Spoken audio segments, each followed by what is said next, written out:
Hello students, food and nutrition chapter का last topic अपन पढ़ रहे हैं। ये सामान्य जानकारी से रिलेटेड है। एक टॉपिक अपन उठा लेते हैं यहाँ, संतुलित भोजन, बैलेंस डाइट जिसे कहते हैं, संतुलित भोजन। इसमें अपन कुछ विशेष प्रकार का फूड भी ले लेंगे, लेकिन पहले अपन चलते हैं संतुलित भोजन किसे कहते हैं। मानव शरीर के लिए विभिन्न कार्यों को संपन्न करने के लिए भोजन की आवश्यकता होती है, लेकिन ऐसा नहीं है कि हम भोजन जितनी रिक्वायर ह्यूमन बॉडी के लिए होती है उससे कम मात्रा में उसे उपयोग में लें या फिर उससे ज्यादा मात्रा में उपयोग में ले लें। जैसे कि मान लेते हैं एक मनुष्य के लिए प्रतिदिन या दिन भर कार्य करने के लिए केवल 2 रोटी आवश्यक है। केवल 2 रोटी, उसका पूरा दिन निकल जाएगा आराम से। लेकिन अगर वो 2 रोटी से कम 1 रोटी खाना स्टार्ट कर देता है, इसका मतलब वो कहां जा रहा है? कुपोषण की तरफ। और अगर वो 2 रोटी से बढ़कर 3 या 4 रोटी खाने लग जाता है, इसका मतलब वो कहां जा रहा है? असंतुलित भोजन की तरफ। ये भी असंतुलित भोजन ही है और ये भी असंतुलित भोजन हुआ। तो हमारे शरीर के लिए भोजन की एक फिक्स मात्रा होती है, लगभग अपने को उतना ही यूज में लेना चाहिए। अगर उससे कम या अधिक लोगे तो वो क्या कहलाएगा? असंतुलित भोजन। अब हमें यह पता करना है कि हमारे शरीर के लिए संतुलित भोजन क्या है, तो उसके लिए अपन एक लाइन लिख लेते हैं। पहले तो इसकी डेफिनेशन लिखते हैं। भोजन की वह मात्रा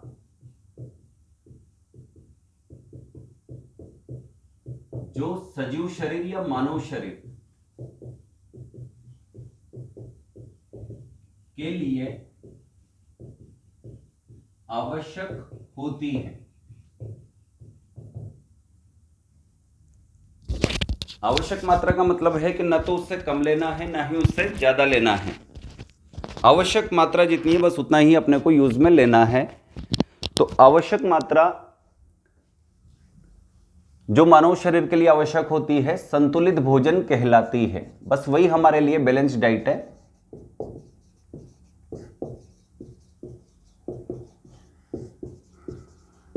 अब 10 से 12 वर्ष के बच्चों के लिए संतुलित भोजन कितना होना चाहिए, ये अपन लिख लेते हैं। 10 से 12 वर्ष तक के बालक बालिकाओं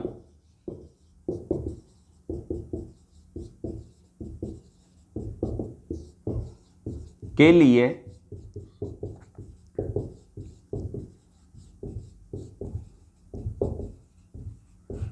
संतुलित भोजन की मात्रा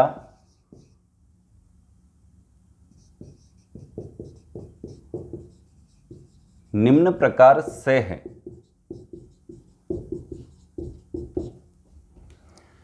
अब सबसे पहले अपन लिखेंगे भोजन, एक टेबल बना लेते हैं छोटी सी। भोजन और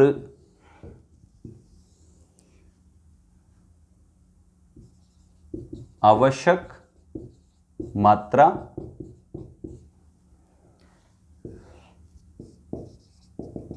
क्रम संख्या 1, 2, 3, 4, 5 और 6। सबसे पहले प्रकार का जो फूड है उसका नाम है कार्बोहाइड्रेट।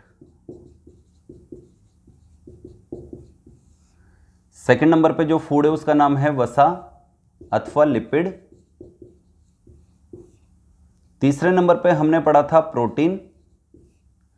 4 नंबर पे हमने पढ़ा था विटामिन्स। 5 नंबर पे हमने पढ़ा था खनिज लवण यानी मिनरल्स। और लास्ट टॉपिक जल, ये मिनरल वाटर। एक 10 से 12 वर्ष के बच्चे के लिए कार्बोहाइड्रेट यानी रोटी सब्जी कितने ग्राम में लेना आवश्यक है वो अपन देख लेते हैं। लगभग 150 ग्राम। 150 ग्राम के करीबन रोटी सब्जी का उपयोग करें, काफी होता है एक 10 से 12 वर्ष के बच्चे के लिए। दिन भर उसका आराम से निकल जाएगा। नहीं इससे कम लो, नहीं इससे ज्यादा लो। वसा या लिपिड की मात्रा प्रतिदिन कितनी यूज में लेना आवश्यक है? लगभग 22 ग्राम। प्रोटीन की मात्रा बचपन में ज्यादा लेना आवश्यक है, क्योंकि प्रोटीन बचपन में ही ज्यादा उपयोग में आता है शारीरिक वृद्धि और शारीरिक मरम्मत करने के लिए। लेकिन ज्यादा का मतलब ये नहीं है कि 100, 200, 300 ग्राम खा जाए। लगभग 78 ग्राम काफी होता है। विटामिन्स सूक्ष्म मात्रा में आवश्यक है, और खनिज लवण 660 या ग्राम में है सारी मात्रा, लेकिन यहां पर आएगी मिलीग्राम mg। और जल की मात्रा थोड़ी देर पहले हमने लिखा था, एक स्वस्थ वयस्क व्यक्ति को प्रतिदिन 4 से 5 लीटर जल का उपयोग करना चाहिए, लेकिन वो स्वस्थ वयस्क व्यक्ति के लिए था, और ये जो हम पढ़ रहे हैं किसके लिए पढ़ रहे हैं, 10 से 12 वर्ष तक के बच्चों के लिए। तो ये फिक्स है कि 4 से 5 लीटर से कम आएगी, तो यहां पे अपन लिख लेते हैं 1.5 से 2 लीटर।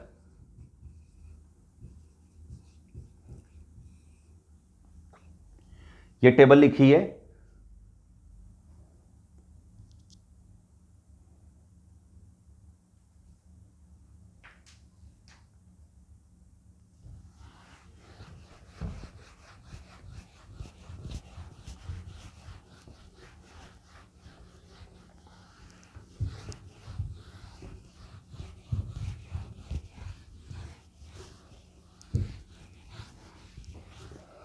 इसके बाद अपन एक और टेबल देख लेते हैं।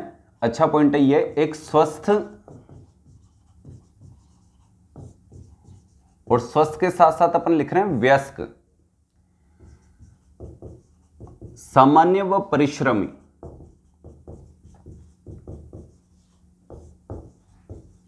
महिला व पुरुष हेतु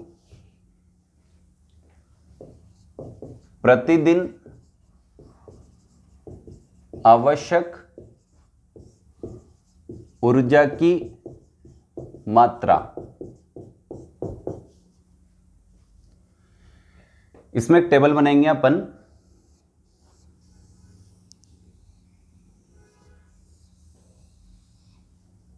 सबसे पहले लिखेंगे वही क्रम संख्या,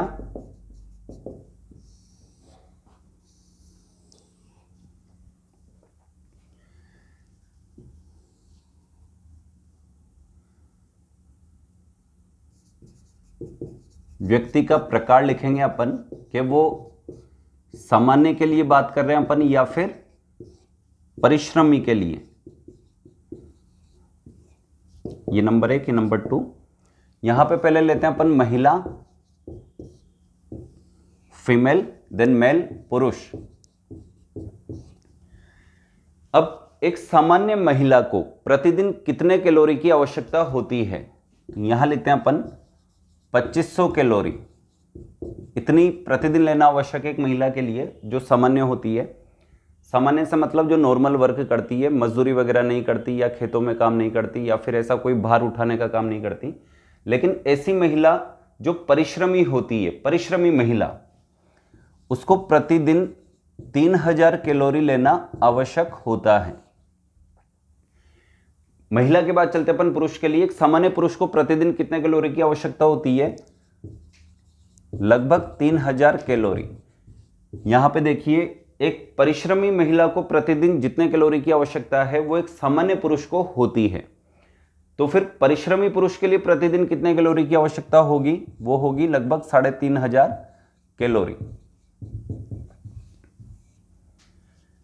इसको आप नोट कीजिए।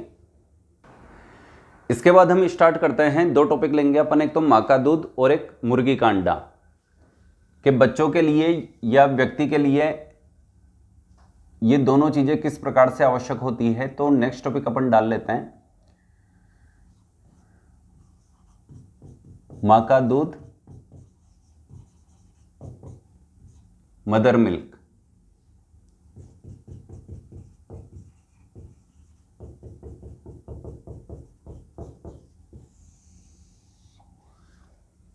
जैसे ही एक संतान, मनुष्य की बात करें, जैसे ही एक संतान जन्म लेती है तो स्तन ग्रंथियों से इस दुग्ध का निर्माण होना स्टार्ट हो जाता है। मैं यहां पे एक लाइन लिख देता हूं, मानव शिशु के जन्म लेते ही स्तन ग्रंथियों, मैमेलरी ग्लैंड्स से दुग्ध का निर्माण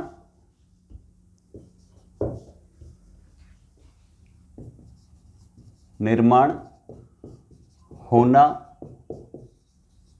शुरू हो जाता है।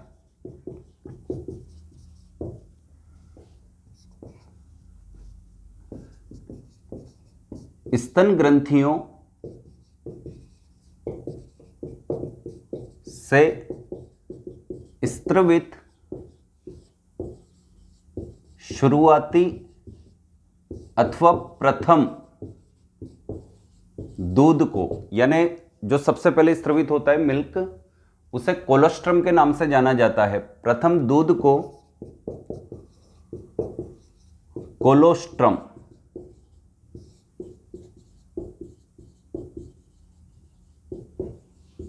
के नाम से जाना जाता है। एक और अच्छा पॉइंट बनता है कि इस कोलोस्ट्रम का स्त्रवण कितने दिनों तक होता है। इस कोलोस्ट्रम का स्त्रवण लगभग 4 से 5 दिन तक होता है। इसके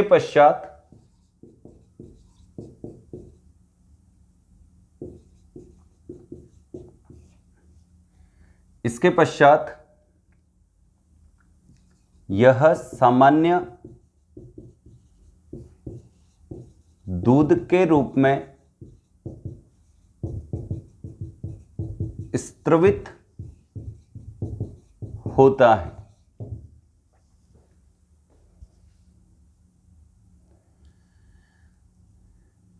अब मां के दूध में कौन कौन सा कंपोजिशन पाया जाता है, कौन कौन से घटक पाए जाते हैं, ये अपन लिख लेते हैं।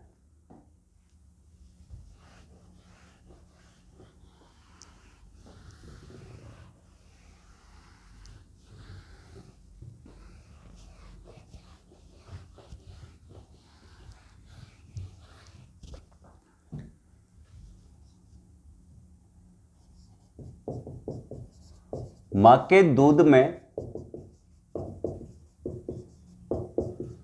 पाए जाने वाले घटक निम्न हैं। हम एक ड्रॉप बना लेते हैं मदर मिल्क की।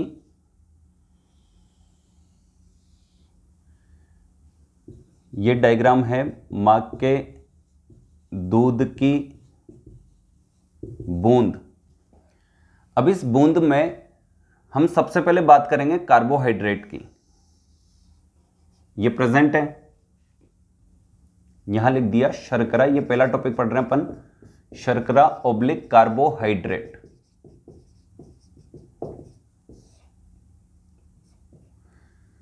अब शर्करा या कार्बोहाइड्रेट किस रूप में पाए जाते हैं, यहां पर लैक्टोज। हम शुरुआत में पढ़ चुके हैं डाइसेकेराइड होता है और मदर मिल्क या दूध में पाई जाने वाली शर्करा है लैक्टोज।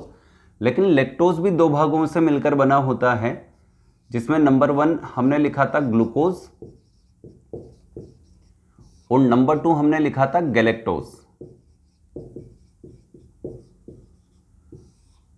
ये दोनों मोनोसेकेराइड हैं और दो मोनोसेकेराइड आपस में मिलकर किसका निर्माण करते हैं, डाइसेकेराइड यानी लैक्टोज का। अच्छा, सबसे पहले अपन ये देख लेते हैं कि लैक्टोज में दो चीजें मिलकर बनी हुई है, ग्लूकोज और गैलेक्टोज, जो आपस में जुड़े हुए हैं, फ्री फॉर्म में नहीं है। अब इन दोनों में से अगर ग्लूकोज की बात करें तो ग्लूकोज फ्री फॉर्म में जो पाया जाता है सर्वाधिक, वो पाया जाता है अंगूर में। बिल्कुल फ्री फॉर्म यानी ग्लूकोज के फॉर्म में पाया जाता ही है, इसलिए ग्लूकोज को ग्रेप शुगर के नाम से जाना जाता है। हालांकि अंगूर में ग्लूकोज के अलावा फ्रक्टोज भी होता है, लेकिन फ्रक्टोज की सर्वाधिक मात्रा किसमें पाई जाती है, शहद में, जो अपन ने लिखा था। इसलिए फ्रक्टोज को मुख्यतः हनी शुगर के नाम से जाना जाता है। तो ग्रेप शुगर ग्लूकोज को कहते हैं, फ्रक्टोज को हनी शुगर कहते हैं। और अब बचा हुआ है मां के दूध में गैलेक्टोज, क्योंकि ग्लूकोज तो मुख्य रूप से फ्री फॉर्म में किसमें पाया जाता है, अंगूर में, इसलिए इसको नाम दिया गया है ग्रेप शुगर। और गैलेक्टोज जो शेष बचा हुआ है, ये शिशु के ब्रेन के विकास के लिए काफी आवश्यक मोनोसेकेराइड होता है, शर्करा होती है, इसलिए इसको नाम दिया जाता है ब्रेन शुगर।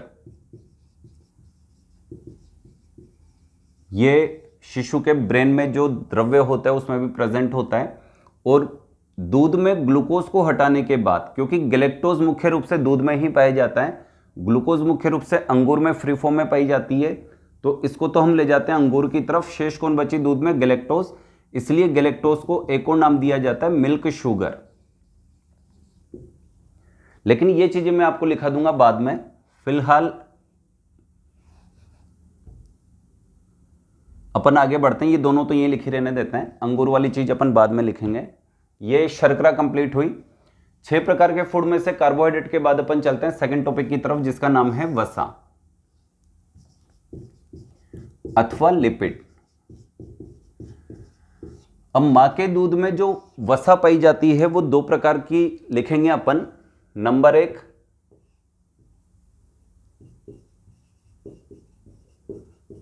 ग्लिसरो फोस्फोलिपिड, ये भी 2 प्रकार की होती है, दोनों के नाम लिख लेते हैं अपन। फोस्फोटिडाइल लेथेनोलेमाइन।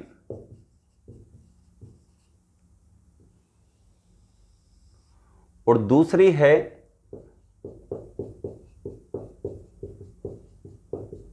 फोस्फोटिडाइल कोलिन।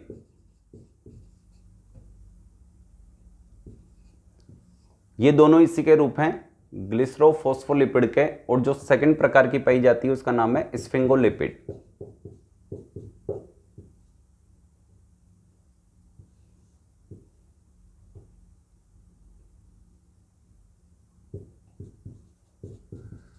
ये 2 प्रकार की वसा मां के दूध में पाई जाती है। तीसरे प्रकार के टॉपिक की तरफ अपन चलते हैं, जिसका नाम है प्रोटीन। काफी इंपॉर्टेंट टॉपिक है, यहां लिख देता हूं मैं। ये पहला टॉपिक, इसके आगे लिख देता हूं दूसरा टॉपिक, इसके आगे लिख देता हूं तीसरा टॉपिक, जिसका नाम अपन लिख रहे हैं प्रोटीन। अब मां के दूध में जो प्रोटीन पाए जाते हैं उसके नाम क्या क्या हैं। सबसे पहले मैं लिख रहा हूं यहां पर अल्फा केस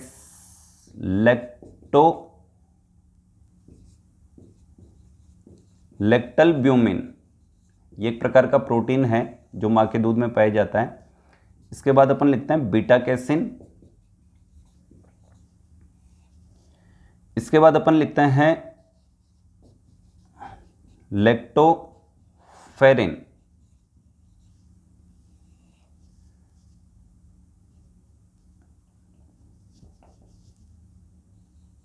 दो और बच्चों में लाइन से लिख देता हूं, लाइसोजाइम एंजाइम। एंजाइम प्रोटीन से बनी हुई संरचना होती है। अल्फा लैक्टोलब्यूमिन हो गया, बीटा कैसिन हो गया, लैक्टोफेरिन हो गया, लाइसोजाइम एंजाइम हो गया। एक आप पढ़ोगे इम्यूनो ग्लोब्यूलिन। ये एक प्रकार की प्रतिरक्षी होती है और कई कंपटीशन में पूछा हुआ प्रश्न है कि मां के दूध में पाई जाने वाली प्रतिरक्षी का नाम क्या है, IgA। और लास्ट प्रोटीन एक और लिख लेते हैं अपन, सीरम एल्ब्यूमिन। ये मां के दूध में पाए जाने वाले सभी प्रोटीन्स हुए। इसके बाद अपन नेक्स्ट टॉपिक की तरफ चलते हैं, जिसका नाम है विटामिन। यहां पे ले लेते हैं नंबर 4 विटामिन। इसी के सामने लिख देता हूं मैं सारे विटामिन के नाम। Vitamin A, vitamin B1, B2, B6, B12, फिर comma vitamin C। Vitamin C के ब्रैकेट में लिख देता हूं बहुत कम मात्रा में, 0.016 मिलीग्राम पर 100 ml मिल्क, बहुत कम मात्रा में। देन विटामिन सी के बाद डी, विटामिन ई व विटामिन के। ये 6 प्रकार के विटामिन सारे के सारे प्रेजेंट, बस सबसे कम मात्रा में पाया जाता है विटामिन सी। और कई बार ऐसा भी प्रश्न आता है कि अगर 4 ऑप्शन दे दिए जाए जिसमें विटामिन सी भी हो कि मां के दूध में या मदर मिल्क में किस प्रकार का विटामिन नहीं पाया जाता है, तो नगण्य मात्रा होने के कारण इसको नहीं भी माना जाता है, तो अपने को टिक करना होता है विटामिन सी। अब 5 नंबर का टॉपिक स्टार्ट करेंगे अपन। नेक्स्ट 5 नंबर पे ले लेते हैं अपन यहां पर खनिज लवण। अब कौन कौन से खनिज लवण हैं जो मां के दूध में पाए जाते हैं? सबसे पहले लिखते हैं अपन कैल्शियम, फिर लिखता हूं मैं यहां पर फास्फोरस, और ये दोनों किसके लिए रेस्पॉन्सिबल होते हैं? हड्डियों के लिए, हड्डियों का निर्माण करने के लिए, ताकि शिशु की हड्डियां मजबूत बनी रहे। इसके अलावा प्रकृति से जो संबंध होता है एक व्यक्ति का, एक शिशु का, कि प्राकृतिक जितनी भी घटनाएं संपन्न होती है, जैसे सर्दी, गर्मी, बरसात, उमस या फिर चोट वगैरह लगना, साउंड आना, इन सब सूचनाओं को ग्रहण करने का काम और मस्तिष्क तक पहुंचाने का काम हमने लिखा था तंत्रिकीय आवेग संचरण का कार्य Na और K नामक तत्व करते हैं। तो ये दोनों तत्व किसमें पाए जाते हैं? मां के दूध में। इसके अलावा मैग्नीशियम, इसके अलावा क्लोरीन और लास्ट आयोडीन, ये मां के दूध में पाए जाने वाले मुख्य खनिज लवण यहां पे लिख दिए। और लास्ट टॉपिक अपन लेते हैं अब जल। नंबर 6 जल। इसको आप आराम से नोट करें।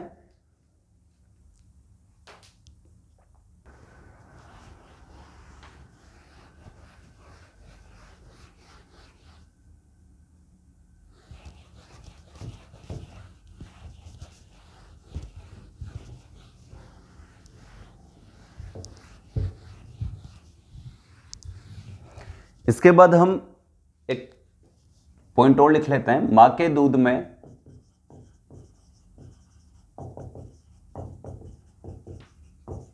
पाए जाने वाले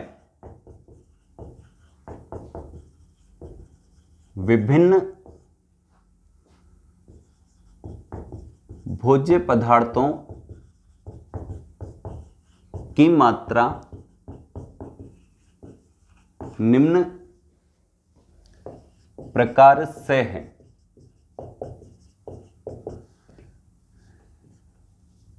सबसे पहले जैसे हमने लिया था कार्बोहाइड्रेट, शर्करा कहते हैं इसे, शर्करा ओब्लिक कार्बोहाइड्रेट। ये मदर मिल्क में लगभग 6.9 to 7.2% पाया जाता है, यानी जितना भी मिल्क है उसका 6.9 to 7.2% क्या होगा? अकेला कार्बोहाइड्रेट। सेकंड नंबर पे हमने लिया वसा ओब्लिक लिपिड।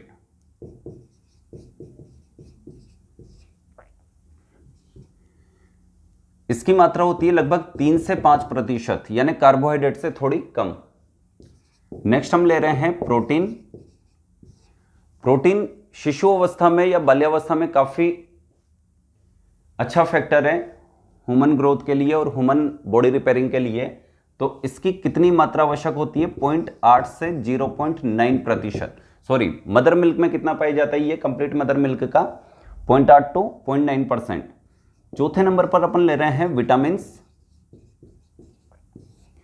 इसकी लगभग 1% मात्रा रिक्वायर होती है ह्यूमन बॉडी के लिए। देन खनिज लवण,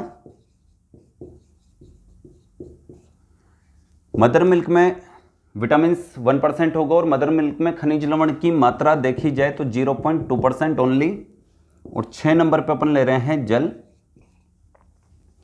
ये होता है लगभग 80%। इसको नोट करो। इसके बाद 2 अच्छे पॉइंट और मैं बता देता हूं। जैसा कि अपने को यहां पे दिखाई दे रहा है कि मां के दूध में हमने लिखा कि कार्बोहाइड्रेट की मात्रा और प्रोटीन की मात्रा दोनों को आप अच्छे से देख लो। मां के दूध में किसकी मात्रा ज्यादा पाई जाती है? इस डाटा के अकॉर्डिंग हमें पता चल रहा है कि मां के दूध में कार्बोहाइड्रेट की मात्रा ज्यादा पाई जाती है। लेकिन अब मां का दूध भी 2 भागों में हमने डिवाइड किया है। शुरुआती 4 से 5 दिन जो दूध स्रवित होता है उसे कोलोस्ट्रम कहते हैं। वो पीले रंग का, नारंगी रंग का दूध होता है। लेकिन कोलोस्ट्रम के बाद जो दूध स्रवित होता है स्तन ग्रंथियों से वो सामान्य दूध के समान सफेद रंग का होता है। तो कोलोस्ट्रम में और सामान्य दूध में यानी शुरुआती 4 से 5 दिनों के दूध में यानी कोलोस्ट्रम में और इसके बाद स्रवित होने वाले दूध में क्या अंतर होता है वो अपन देख लेते हैं।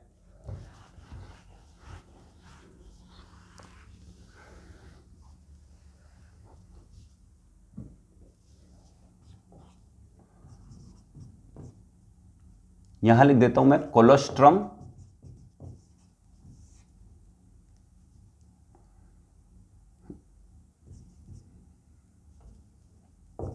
का रंग गहरा पीला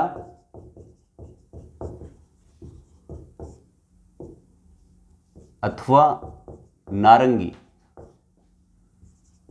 होता है।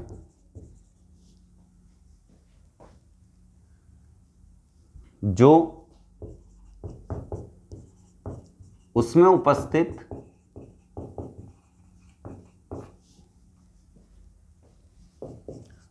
बीटा कैरोटीन नामक वर्णक, वर्णक का मतलब होता है पिगमेंट, रंग देने वाला,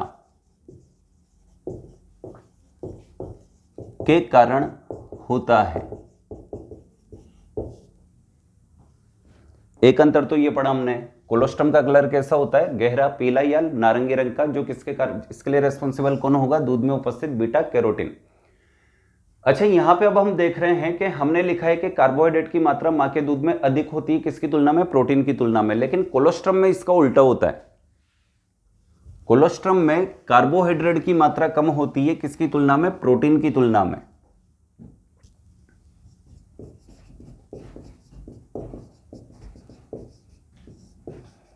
कोलोस्ट्रम में कार्बोहाइड्रेट की मात्रा कम जबकि प्रोटीन की मात्रा अपेक्षाकृत अधिक होती है। लेकिन कोलोस्ट्रम के बाद जो सामान्य दूध स्रवित होगा सफेद रंग का होगा और उसमें कार्बोहाइड्रेट प्रोटीन की मात्रा देखी जाएगी।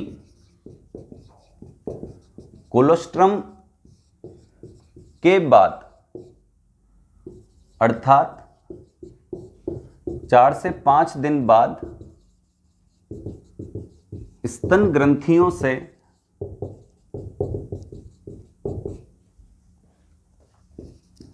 सामान्य सफेद दूध, यह मिल्की हो सकता है, थोड़ा ग्रे कलर का भी हो सकता है, सामान्य सफेद दूध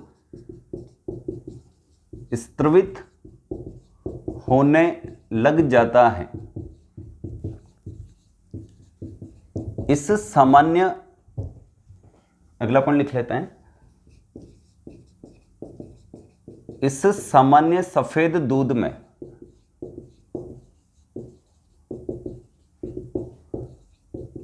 जैसा कि हमने पहले लिखा था कार्बोहाइड्रेट की मात्रा कम, इस बार लिखेंगे कार्बोहाइड्रेट की मात्रा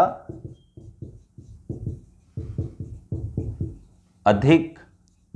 और एक बार फिर लिख रहा हूं मैं यहां पे 6.9 to 7.2% जो हमने टेबल में लिखा था थोड़ी देर पहले, कार्बोहाइड्रेट की मात्रा अधिक जबकि प्रोटीन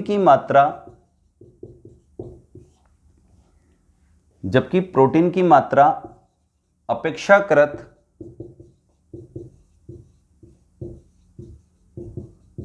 कम पाई जाती है। इसकी भी परसेंटेज लिख लेते हैं।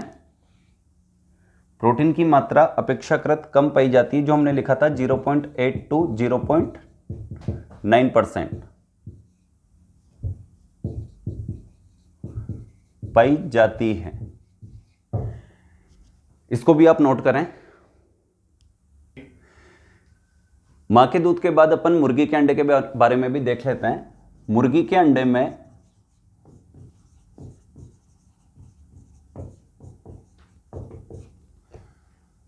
पाए जाने वाले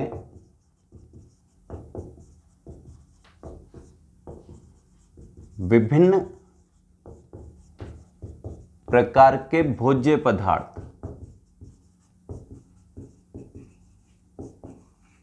की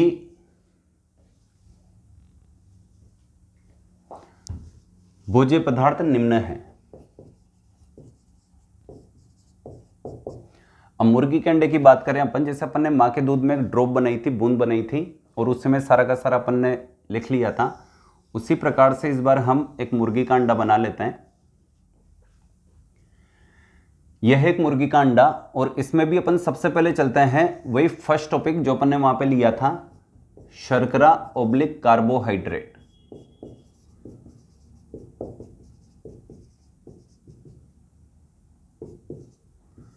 मुर्गी के अंडे में पाई जाने वाली शर्करा या कार्बोहाइड्रेट कौन सी होती है? तो इसमें राइट आंसर जाता है एक तो ग्लूकोज और एक फ्रक्टोज।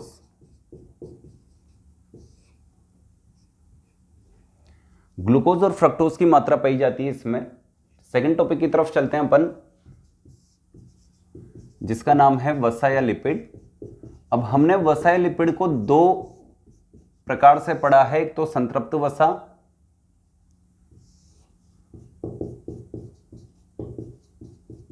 Saturated lipid. अब इसके एग्जाम्पल देख लेते हैं अपन। संतृप्त वसा के पहले एग्जाम्पल ले रहे हैं अपन, यहां पर इसको ए लिख देते हैं ताकि अपन यहां पे 1 2 3 दे दें। संतृप्त वसा का पहला एग्जाम्पल ले रहे हैं अपन, पोलमेटिक एसिड। सेकंड नंबर पे ले रहे हैं स्टायरिक एसिड। थर्ड नंबर पे ले रहे हैं यहां पर मिरिस्टिक एसिड।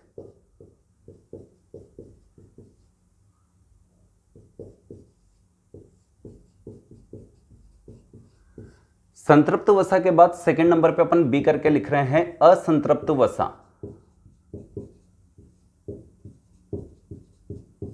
Unsaturated lipid. इसके एग्जाम्पल नंबर 1 पे इसी से मिलता जुलता एक नाम आने वाला है,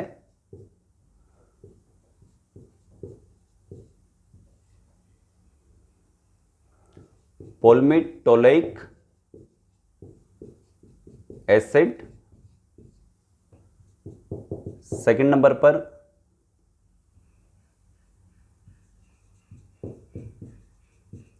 ओलिक एसिड।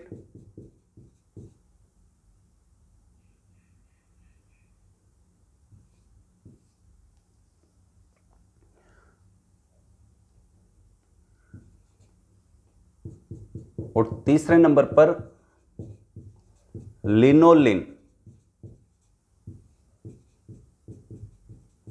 एसिड। और 4 नंबर पर अपन यहां पर लिखेंगे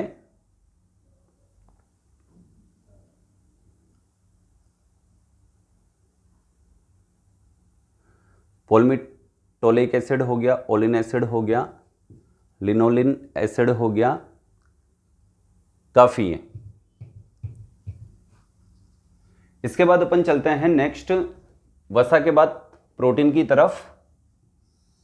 अंडे में, मुर्गी के अंडे में पाए जाने वाले जो प्रोटीन्स होते हैं, प्रोटीन, उनके नाम क्या हैं? अब मुर्गी के अंडे में पाए जाने वाले प्रोटीन्स की बात करें तो ये 2 प्रकार का होता है। एक तो हम पढ़ते हैं मुर्गी के अंडे का पीला भाग, जिसको योक भी कहते हैं, पीतक भी कहते हैं, और एक पढ़ते हैं अपन सफेद भाग। तो मुर्गी के अंडे में प्रोटीन को 2 तरीके से पढ़ेंगे अपन। एक तो पढ़ेंगे सफेद भाग में उपस्थित प्रोटीन, और एक पढ़ेंगे पीले भाग अथवा पीतक, योक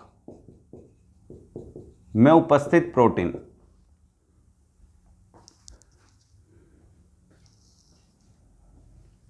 अब सफेद भाग में उपस्थित प्रोटीन का नाम, जो कि मैंने आपको 2 लिखाए थे, एक तो एल्ब्यूमिन और एक विटेलाइन। तो सफेद भाग में पाए जाने वाले प्रोटीन का नाम है एल्ब्यूमिन। और सेकंड नंबर पे जो पीला भाग है, इसमें पाए जाने वाले प्रोटीन का नाम है विटेलाइन। ये 2 प्रोटीन मैंने आपको टेबल में लिखे हैं इस बार। तो अगर प्रश्न पूछ लिया जाए कि मुर्गी के अंडे में पाए जाने वाला प्रोटीन कौन सा है, तो अपने को ये दोनों टिक करने हैं। लेकिन मुर्गी के अंडे के सफेद भाग में पाए जाने वाला प्रोटीन कौन सा है, तो सिर्फ क्या टिक करोगे, एल्ब्यूमिन। और मुर्गी के अंडे के पीले भाग में पाए जाने वाला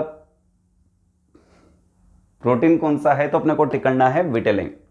इसके बाद अपन आगे चलते हैं। इसके बाद प्रोटीन के बाद अपन चलते हैं नेक्स्ट टॉपिक विटामिन्स की तरफ, जो अपना फोर्थ टॉपिक है विटामिन्स।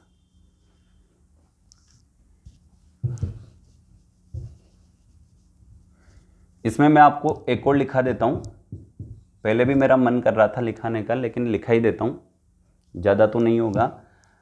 Linolenic acid. 4 तो हो गए इसमें, 3 हो गए इसमें, इससे ज्यादा नहीं लिखेंगे। नेक्स्ट अपन ले रहे हैं यहां पर 4 नंबर पे विटामिन्स।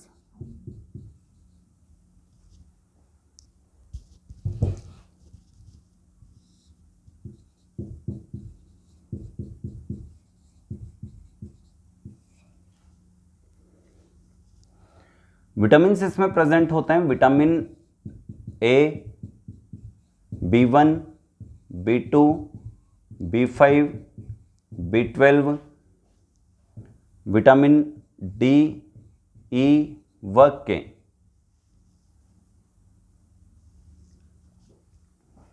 इसके बाद अपन 5 नंबर पे चलते हैं। वही पहले की तरह यहां पे अपन नाम लिख देते हैं इसका, भाई ये है क्या, मुर्गी का अंडा। 5 नंबर का टॉपिक है अपने पास खनिज लवण।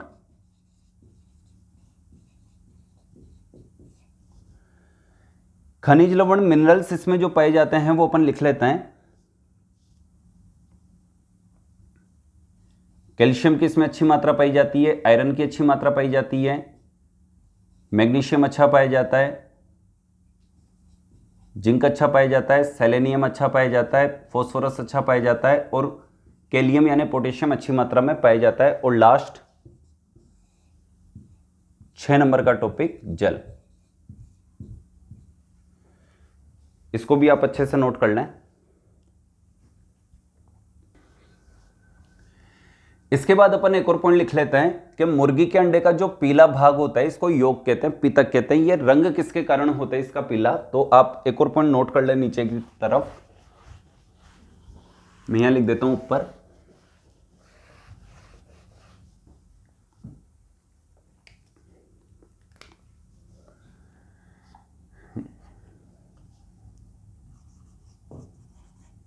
मुर्गी के अंडे का पीला भाग अथवा योक अथवा पीतक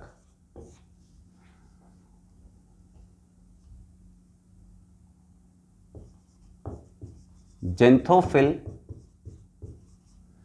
वैसे तो अपन प्लांट में पढ़ते हैं ये अक्सर के जेंथोफिल नाम का एक वर्णक होता है जो पीला रंग प्रदान करता है, लेकिन इसका भी एक रूप होता है ल्यूटिन।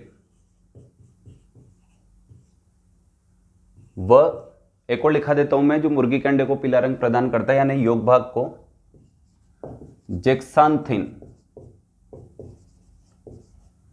मुर्गी के अंडे का पीला भाग योक पीतक जेंथोफिल ल्यूटिन व जेक्सांथिन नामक वर्णक के कारण पीला होता है। ये सामान्य जानकारी संतुलित भोजन से संबंधित। इसके बाद अपन कुछ महत्वपूर्ण बिंदु के साथ मिलेंगे नेक्स्ट वीडियो में।